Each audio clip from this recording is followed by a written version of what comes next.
राधे राधे। ओम नमः शिवाय। स्वागत है दर्शकों आपका हमारे इस चैनल में जिसका नाम है मंदिर की महिमा। इसमें हम आप तक लाते हैं मंदिर से जुड़ी सारी जानकारी, जैसे उसका इतिहास, स्थापना, महत्व, पौराणिक दृष्टि से मंदिर से जुड़ी मान्यता और इसके साथ ही पूजा आरती का समय।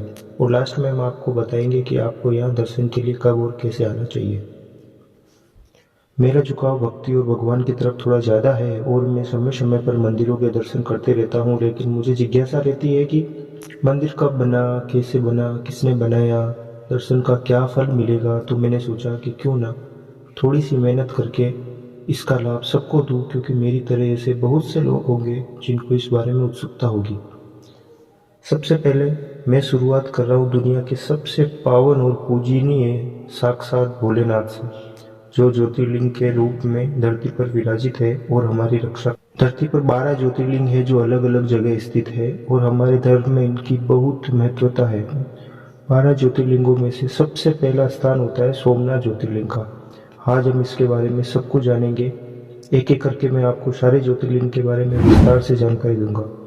अगर आप इस चैनल पर आए हैं तो सब्सक्राइब, लाइक, शेयर और कमेंट जरूर करना। जय सोमनाथ। पावन प्रभास क्षेत्र में स्थित एक इस सोमनाथ ज्योतिर्लिंग की महिमा महाभारत, श्रीमद् भागवत तथा स्कंद पुराण में विस्तार से बताई गई है। चंद्रमा का नाम भी सोम है।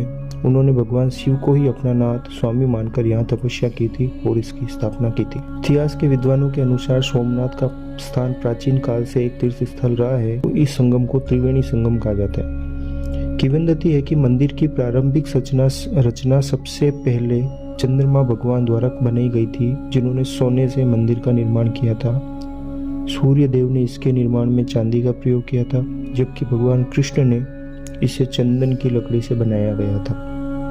अतः ज्योतिर्लिंग को सोमनाथ कहा जाता है। इसके दर्शन, पूजन, आराधना से भक्तों के जन्म जन्मांतर के सारे पाप और दुष्कृत्य विनष्ट हो जाते हैं। भगवान शिव और माता पार्वती की असीम कृपा का पात्र बन जाते हैं। मोक्ष का मार्ग उनके लिए सहज हो जाता है। इसकी वास्तुकला और बनावट के बारे में जितनी बात की जाए उतनी कम है। ये मंदिर गर्भगृह, सभा मंडप और नित्य मंडप 3 प्रमुख भागों में विभाजित है। इसका 150 फीट ऊंचा शिखर है और इसके शिखर पर स्थित कलश का भार लगभग 10 टन है, 10 टन, और इसकी ध्वजा 27 फीट ऊंची है। इसके आबादी समुद्री मार्ग दृष्टांत के विषय में ऐसा कहा जाता है कि यह समुद्री मार्ग परोक्ष रूप से दक्षिणी ध्रुव में समाप्त होता है, यानी कि इस मंदिर से लेकर समुद्र के अगले छोर तक कहीं पे भी जमीन नहीं है, सारा समुद्र है। तो कितना सोच विचार के इसकी स्थापना की गई थी। इसीलिए हमारा धर्म महान है, हमारा सनातन महान है। ये हमारे प्राचीन ज्ञान में सूझबूझ का अद्भुत साक्ष्य माना जाता है। इस मंदिर का पुनर्निर्माण महारानी अहिल्याबाई होलकर ने करवाया था। ये वही अहिल्याबाई होलकर है जिन्होंने भारत में बहुत से मंदिरों का निर्माण करवाया था।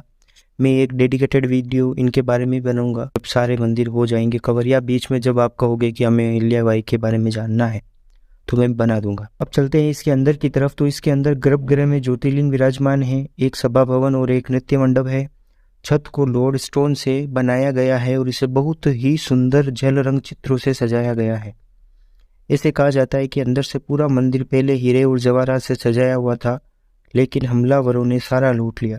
इसको बार बार हमला करके लूटने का सबसे बड़ा कारण इसकी भव्यता और भरपूर खजाना था, जिसे वह लोग लूट गए। आधुनिक सोमनाथ मंदिर 1947 से 1951 तक 5 वर्षों में बनाया गया था और इसका उद्घाटन भारत के तत्कालीन प्रेसिडेंट डॉक्टर राजेंद्र प्रसाद ने किया था। सोमनाथ ज्योतिर्लिंग का नाम कैसे पड़ा?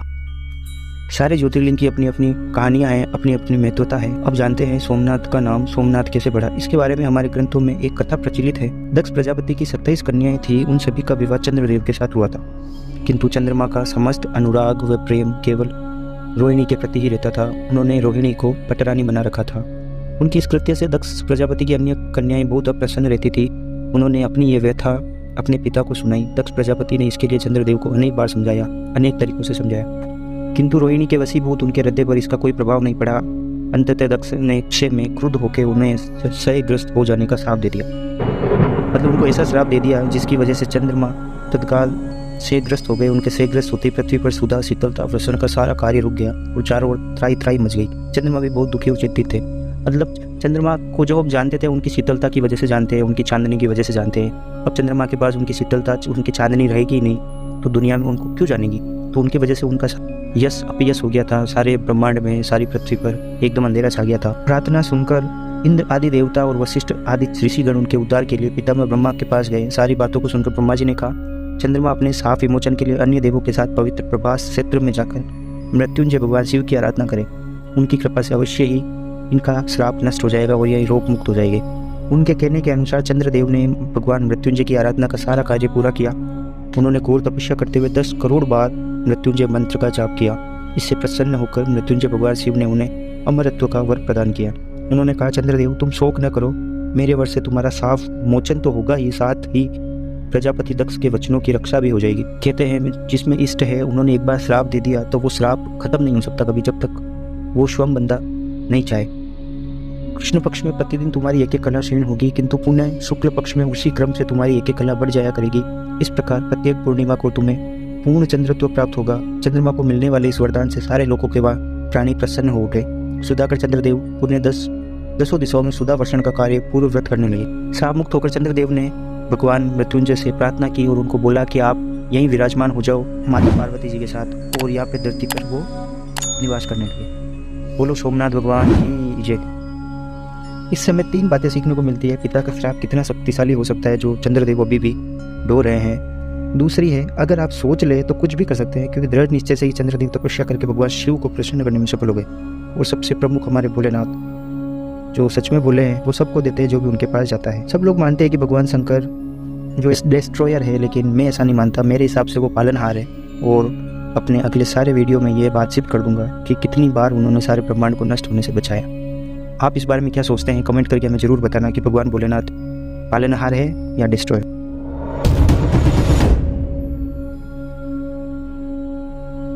इतिहास, जितना ये मंदिर भव्य है, इसका इतिहास भी उतना ही भव्य है। बार बार हमलों और लूट के बाद भी ये भव्यता से खड़ा है। ये मंदिर हमेशा से हिंदू धर्म के उत्थान पतन के इतिहास का प्रतीक रहा है। अत्यंत वैभवशाली होने के कारण यहाँ पर बहुत सी बार इसको लूटा गया, इसको तोड़ा गया, इसके खजाने को अपने साथ ले जाया गया। बार बार ये मंदिर टूटा और बना है, टूटा और बना है। सबसे ऐसे कहा जाता है कि ये मंदिर ईसा से पूर्व में भी था। उसी जगह पर वापस 7वीं सदी में वल्लभी के मैत्रक राजाओं ने इसका निर्माण करवाया। 8वीं सदी में एक अरबी गवर्नर जुनाइद था जिसने इसको ख़त्म कर दिया, लेकिन वापस 1815 ईस्वी में राजा नागवट ने इसका वापस निर्माण करवाया था। इस मंदिर की महिमा और कीर्ति दूर दूर तक फैली थी। एक अरब यात्री अल बरूनी ने इसके बारे में अपने यात्रा के जो उसका वर्णन था उस किताब में लिखा था। वो इससे प्रभावित होकर महमूद गजनी ने 1024 में अपने कुछ 5000 साथियों के साथ उस पर हमला बोला, और वहाँ पर पूजा अर्चना करने वाले जो 50,000 लोग मंदिर के अंदर थे सबको मरवा दिया। एक साथ इतने लोग मार दिए गए, लेकिन इतिहास में हमें कभी नहीं पढ़ाया गया कि ऐसा भी कुछ हुआ था। इसके बाद गुजरात के राजा भीम और मालवा के राजा भोज ने इसका पुनर्निर्माण करवाया। सन 1927 में जब दिल्ली सल्तनत ने गुजरात पर कब्जा किया तो वापस इसको गिरा दिया गया। मुगल बादशाह औरंगजेब ने इसको और गिरवाया था। ऐसे भी कहा जाता है कि आगरा के किले में जो देव द्वार रखे हुए हैं वो सोमनाथ मंदिर के ही हैं। 1026 में जब महमूद गजनी ने इस पर हमला किया था तो वो लूटपाट के टाइम पे जो दूसरे सामान लेके गया था वो उसमें ये द्वार भी लेके गया था। सन 1947 में जब सरदार पटेल प्रभास पाटन के दौरे पे थे तो उन्होंने मंदिर का दर्शन किया और एक सार्वजनिक सभा में बोला था कि इस नए साल के अवसर पर हमने ये फैसला किया है कि सोमनाथ का पुनर्निर्माण करना चाहिए, और उन्होंने सौराष्ट्र के लोगों को इसमें योगदान देने के लिए बुलाया। आज जो हम ये देख रहे हैं ये सरदार वल्लभ भाई पटेल की ही देन है। 1947 में काम शुरू हुआ था, 1951 में खत्म हुआ था और 1955 में डॉक्टर राजेंद्र प्रसाद ने इसको राष्ट्र के नाम समर्पित कर दिया। ऐसा इसका इतिहास।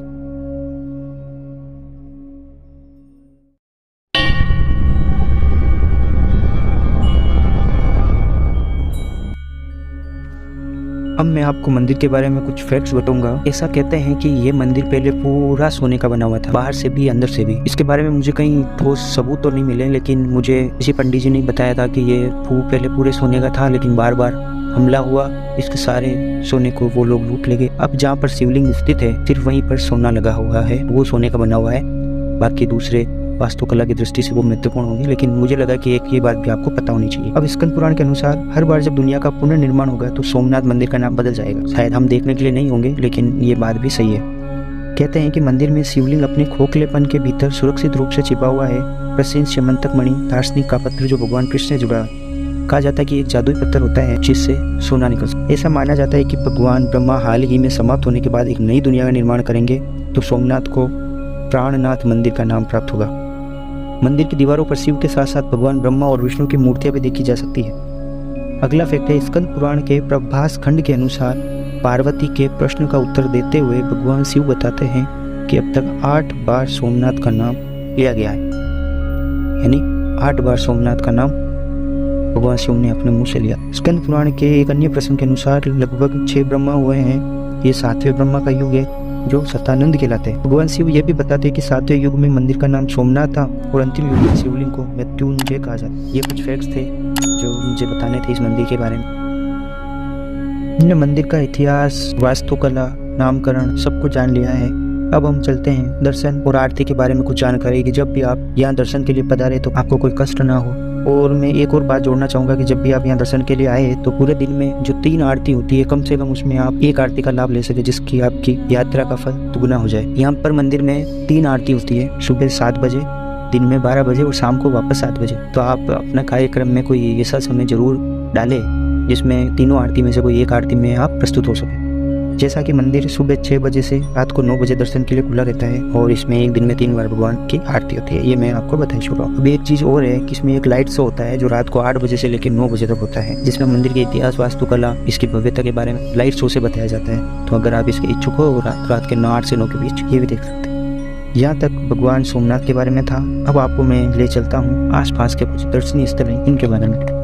अगर आप यहाँ घूमने आए हैं, आपके पास थोड़ा और समय है, तो यहाँ कुछ दर्शनीय स्थल हैं, उनके मैं नाम आके ले रहा हूँ, वहाँ भी आप जा सकते हैं। जैसे अहिल्याबाई का मंदिर है, एक प्राची त्रिवेदी है, वाड़ा तीर्थ है, यादव स्थली है, एक शी पॉइंट है, वहाँ समुद्र के पास आप नज़ारे देख सकते हैं। थोड़ा सुकून चाहिए आपको तो वहाँ पर थोड़ी देर के लिए शाम को बैठ सकते। त्रिवेणी संगम है, जैसा कि तीनों नदियाँ वहाँ आके मिलती है इसलिए उसको त्रिवेणी संगम कहा जाता है। भगवान सूर्य का मंदिर है, पंच पांडव गुफा है जहाँ पे 5 पांडव। द्वारिका, ये वही द्वारिका है जिसे भगवान कृष्ण ने बताया था। अगर आपके पास समय है तो आप वहाँ पे जाके आ सकते हैं, उनके दर्शन कर सकते हैं। यहाँ पर आने जाने के लिए आप किसी भी मार्ग से आ सकते हैं, चाहे वो ट्रेन हो, बस हो या फ्लाइट हो, के लिए कनेक्टिविटी है। यहाँ पे सबसे पास का जो रेलवे स्टेशन है वो वेरावल है और जो सबसे पास का जो एयरपोर्ट है वो दीव है, राजकोट है, अहमदाबाद है, वडोदरा है। बस या कार से आप सभी राष्ट्रीय राजमार्गों से पहुँच। तो दर्शकों, ये था सोमनाथ मंदिर के बारे में। अगर आपने यहाँ तक ये वीडियो देखा है तो आपका बहुत बहुत धन्यवाद। मैंने पूरी कोशिश की है कि इसकी सारी जानकारी आपको दे सकूँ। अगर कहीं पे कुछ छूट गया हो या कुछ गलती हो गई हो तो मुझे कमेंट में ज़रूर बताएं। मैं अगले वीडियो में सुधार करने की कोशिश करूँगा। इस वीडियो को लाइक, शेयर और सब्सक्राइब जरूर करें। और अगर आपको ये वीडियो अच्छी लगी हो तो कमेंट में जय सोमनाथ जरूर लिखें। तब तक के लिए राधे राधे। मिलते हैं अगले वीडियो में बहुत जल्द। जय भोलेनाथ।